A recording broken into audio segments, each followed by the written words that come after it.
नमस्कार.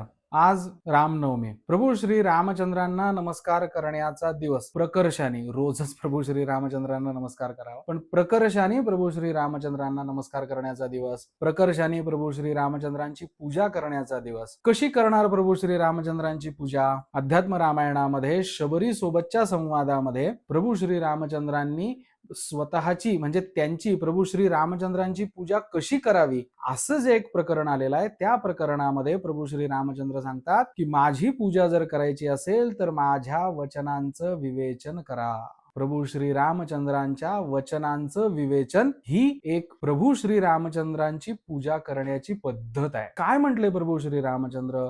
प्रभू श्री रामचंद्रांनी कोणाला उपदेश केला, का केला, कसा केला, ह्या सगळ्या गोष्टींवर चर्चा जर आज आपण प्रभू श्री रामचंद्रांच्या विवेचनाच्या माध्यमातून रामनवमीच्या दिवशी करू शकत असू तर खऱ्या अर्थाने आज आपण प्रभू श्री रामचंद्रांची पूजा करू असं म्हणता येईल. पण प्रभू श्री रामचंद्रांची ही सगळी वचनं की ज्याचं विवेचन आपल्याला करायचंय ती कशामध्ये सापडतात? रामायणामध्ये सापडतात. ते आधी वाचलंच पाहिजे.